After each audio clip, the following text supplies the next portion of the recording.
Whether you're never telling him the odds or he's simply shooting the swordsman, Harrison Ford is one of the most well-known actors in Hollywood with some of the most iconic roles in film history. But which one is his most iconic? Well, we're about to find out.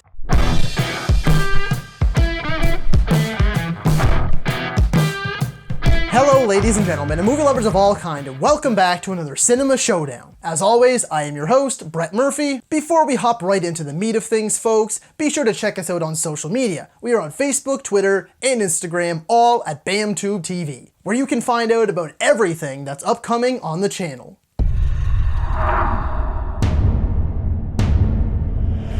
Of course, we all know and love Han Solo, and we are all aware of his reputation of trying to be a bad boy, but really, he's just too kind. He has so many memorable moments throughout all of the Star Wars films. One that sticks out is the moment when Han returns and saves Luke during the raid of the Death Star. This moment is when we finally see Han's true colors. This is the point right here when Han switches from simply being just another smuggler to being a full-blown rebellion hero. Back in 2015, we lost the character of Han Solo, and he was killed in the most tragic and tear-jerking way possible. But before that, we get Han's most touching and heartbreaking moments. He feels that his son is still somewhere inside this monster, and he tries to pull him out. This is definitely Harrison Ford's best acting moment in his entire career, no doubt about it. He brought the tears to every Star Wars fan's eyes because we knew what was coming. And when the moment finally hits and it's all over, we realize it was the most beautiful and touchingly devastating end to the character. And the last one, as referenced in the intro, is the never tell me the odds moment. With their backs against the wall, it seems like they have nowhere to go. Well, Han knows better. He is the best pilot in the galaxy, and he is well aware of it. At least he has fully convinced himself of that. He battens down the hatches and gets ready to go and take his crew on the most wild ride possible in order to save their skin. And that iconic line, "Never tell me the odds," is one that is synonymous with the character and has been cemented in Star Wars lore. Asteroid field is approximately 3,720 to 1. Never tell me the odds. Indiana Jones' shooting of the swordsman is one of the most recognizable scenes in all of cinema. And the best part about it is that it was just Harrison Ford being Harrison Ford. This scene was supposed to lead into another big epic battle, but it was a long day in blistering heat, and Harrison Ford just decided to pull the trigger on the prop gun. It is sudden, it is shocking, and it is hilarious and fully in tune with the Indiana Jones character. The temple escape is not only a scene that has been cemented in cinema history, but pop culture history overall. We all know the moment when Indy tries to pull the old switcheroo, and it leads to a giant boulder chasing him out of a cave. It's been done and redone in so many films, parodied time and time again, and led to the extremely popular Temple Run and Temple Run 2 game. And for this last scene I'm going to focus on because there are so many to choose from out of Indy's 4 films, but I didn't say they all had to be his best scenes, I just said they had to be the most memorable. Because for this one, it's an infamous scene. Yeah, you know what it is, it's the nuking the fridge scene. This is the moment in which we find out Indiana Jones in his ripe old age is actually an indestructible superhuman. This scene may be infamous and pretty much loathed by Indy fans everywhere, but it now goes hand in hand with the franchise. So even though you definitely hate it, it has nestled its way into pop culture and has become a common phrase in film talk. Him being the star gives him the ability to garner many more memorable moments. Han's moments are iconic to Star Wars fans, but Indy's moments have engraved themselves in popular culture forever. Round 1 is going to go to Indiana Jones.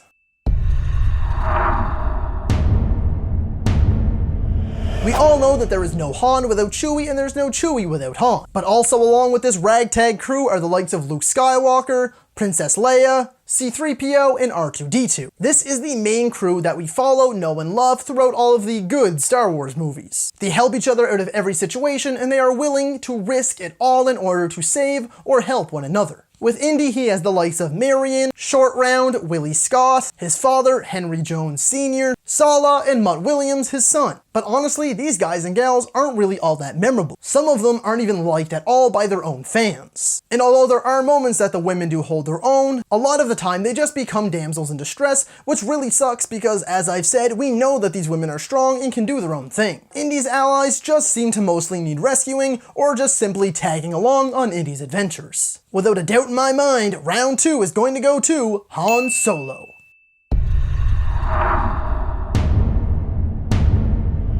Han's blaster is definitely the most distinct blaster in all of the Star Wars films. Everybody and their grandmother in the Star Wars universe has a blaster with them of some sort. It's not an uncommon weapon whatsoever. Indy's whip is almost always at his side as well, but it has so many uses and it is strictly for him. Not many other people throughout Indy's films carry a whip quite like his or know how to use it anywhere near as good. It's used to disarm and take out foes, it gets him from point A to point B, and also comes in handy when trying to get things out of reach. Although both of these weapons are synonymous with their characters, Han's blaster isn't really anything to write home about. It has its distinct look, yes, but it's just another blaster among the hundreds, thousands, millions that we've already seen in the Star Wars universe. Round 3 is going to go to Indiana Jones.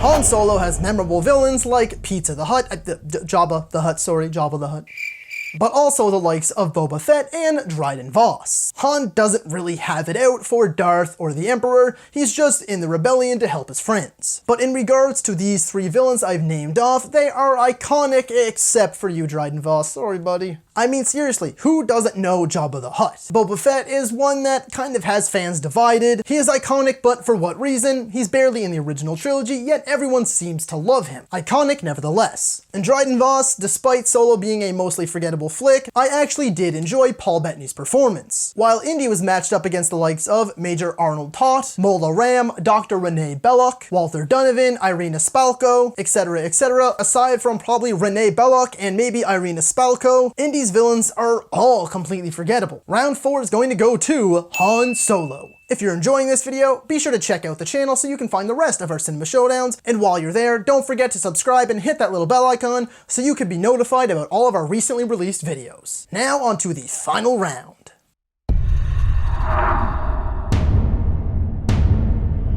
Henry Indiana Jones Jr. lives a double life as an archaeology professor and a treasure hunter / archaeologist. But what makes him different from the rest and all of his foes is that he doesn't do it for the money. He doesn't want to sell anything or wield its power. He does it to preserve these artifacts. Indiana Jones is a true hero and an adventurer. He is willing to do whatever it takes to get to these artifacts first and save them from the bad guys. Initially in it for the money, Han Solo is a smuggler and a wannabe bandit. He only helps Luke and Obi-Wan for payment, and once he receives it, he refuses to join the fight and attack on the Death Star. But as we all know by now, this smuggler has a heart of gold. He intervenes during the fight and saves Luke's life, and joins them on their journey going forward. Presumably, it's a mix between the fact that he truly has the soul of a rebel and his affections for Princess Leia. We even see this in his Solo movie simply titled, well, Solo. No matter how hard he tries to be a scoundrel, he will always be the good guy.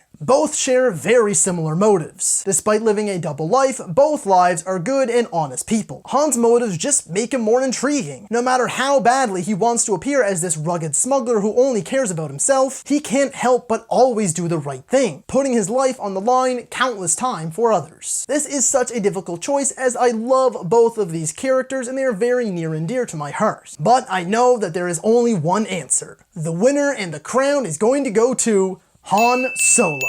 All in all, I think Han is a more memorable character, and despite the fact that Han is gone, I am sure his legacy will live on. So if you like this video, be sure to like, subscribe, and comment, and let me know if Han Solo and Indiana Jones were ever to square off in a fight, who would shoot first? And as always, thank you so much for watching, and that's a wrap.